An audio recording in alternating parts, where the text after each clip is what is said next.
प्रदेश के हर गांव शहर की ताजा तरीन खबरों के लिए जुड़िए टुडे हिमाचल के साथ। YouTube पर सब्सक्राइब कीजिए, टुडे हिमाचल चैनल को Facebook पर फॉलो कीजिए और पल पल की खबरों के लिए सर्च कीजिए www.todayhimachal.com। आपका विश्वास हमारी पहचान। मौसम की बेरुखी। हिमाचल में 19 वर्षों में अप्रैल में हुई सबसे कम बारिश। राज्य में सूखे जैसे हालात। हिमाचल प्रदेश में लंबे समय से पर्याप्त बारिश न होने से सूखे जैसे हालात पैदा हो गए। मौसम विज्ञान केंद्र शिमला की ओर से जारी रिपोर्ट के अनुसार अप्रैल में राज्य के भीतर 19 वर्षों में सबसे कम बारिश दर्ज की गई। प्रदेश में 1 से 30 अप्रैल तक सामान्य से -89% तक कम बादल बरसे। अप्रैल में सिर्फ 7.3 मिलीमीटर बारिश हुई। ये वर्ष 2004 के बाद से सबसे कम है।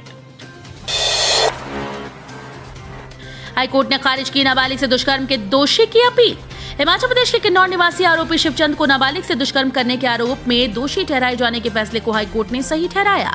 सत्र न्यायाधीश किन्नौर ने दोषी को 7 वर्ष के कठोर कारावास और 10,000 रुपए के जुर्माने की सजा सुनाई थी। जिला एवं सत्र न्यायालय किन्नौर के इस निर्णय को शिवचंद ने हाईकोर्ट के समक्ष अपील के माध्यम से चुनौती दी थी। न्यायाधीश तबीना और न्यायाधीश सत्येन वैद्य ने दोषी की अपील को खारिज करते हुए निचली अदालत के फैसले पर मुहर लगा दी है। अब हिमाचल में होगा टीबी का एडवांस लिक्विड कल्चर टेस्ट। अब हिमाचल प्रदेश में ही क्षय रोग का एडवांस लिक्विड कल्चर टेस्ट होगा। इसके सैंपल दिल्ली भेजने की जरूरत नहीं रहेगी। रिपोर्ट के लिए भी 3 माह का लंबा इंतजार नहीं करना पड़ेगा। स्वास्थ्य विभाग ने क्षय रोग अस्पताल धर्मपुर में एडवांस लिक्विड कल्चर टेस्ट के लिए लैब स्थापित कर दी।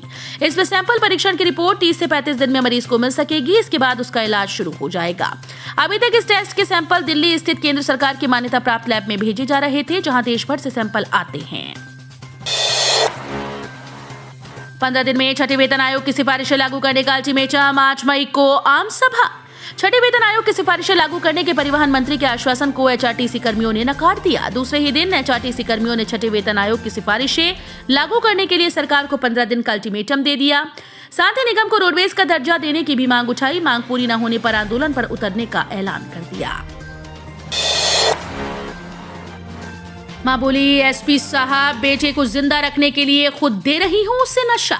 एसपी साहब, मैं अपने बेटे को जिंदा रखने के लिए उसे खुद नशा खरीद कर देती हूं ताकि वो मेरी आंखों के सामने रहे, लेकिन किसी और मां को ये समय ना देखना पड़े। इसके लिए नशे का कारोबार करने वाले लोगों पर कार्रवाई करो और जिले के बच्चों को बर्बाद होने से बचा लो। हिमाचल प्रदेश के बिलासपुर में पंचायत प्रतिनिधियों के साथ बैठक में बिलासपुर के एसपी SR राणा ने बताया कि उन्हें आधी रात को एक मां ने फोन कर आप बीती सुनाई। महिला ने कहा कि गरीब परिवार से हूं, बेटे को नशे की ऐसी लत लगी कि आज वो बिस्तर पर है। निजी विश्वविद्यालय ने बिना मान्यता 36 कोर्सेज की देश भर में बेच डाली हजारों डिग्रीज। जांच टीम को मिले पुख्ता साक्ष्य। मानव भारती विश्वविद्यालय ने विद्यार्थियों को 36 ऐसे कोर्स करवा दिए जिनके विश्वविद्यालय के पास मान्यता ही नहीं थी। फर्जी तरीके से करवाए गए इन कोर्सेज की हजारों फर्जी डिग्रीज देश भर में बेची गई, जिनसे लाखों रुपए कमाए गए। विश्वविद्यालय प्रबंधन ने ऐसे कोर्स करवाने की निजी शिक्षण संस्थान विनियामक आयोग को भी जानकारी नहीं दी। पुलिस की विशेष जांच टीम को इसके पुख्ता सबूत मिले हैं। एसआईटी की अब तक जांच में करीब 41,000 फर्जी डिग्रीज मिली है। पुलिस इस मामले में अभी तक 80% जांच पूरी कर चुकी है।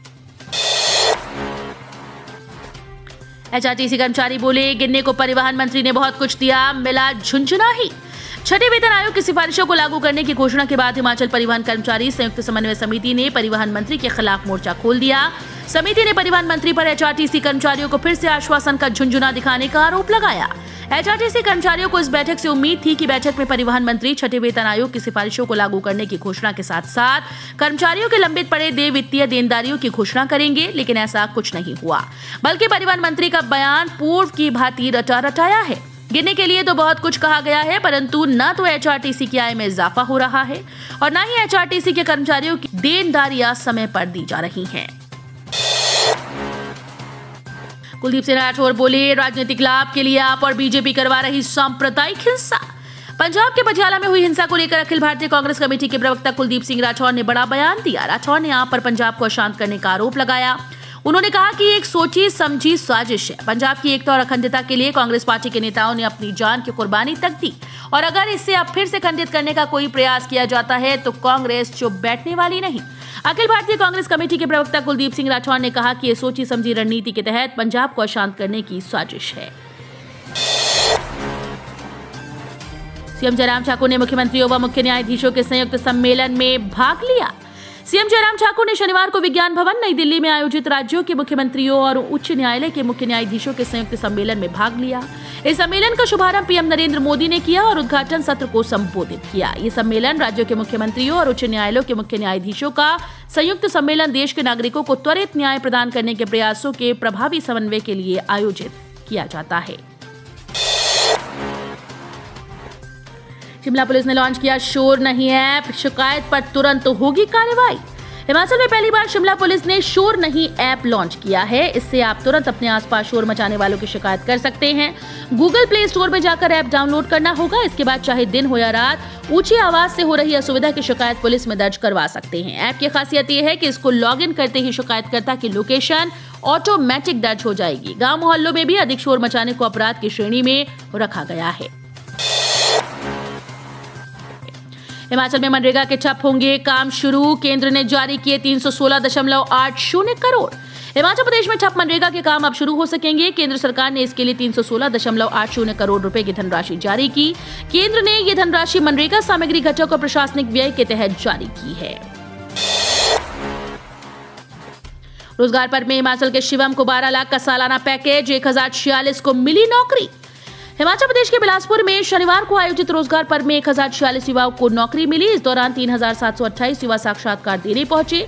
सबसे बड़ी बात यह रही कि इसमें बिलासपुर के शिवम ठाकुर को सबसे अधिक 12 लाख रुपए का पैकेज मिला। उन्हें गुड़गांव की M3M कंस्ट्रक्शन कंपनी ने सिविल इंजीनियर की नौकरी ऑफर की है।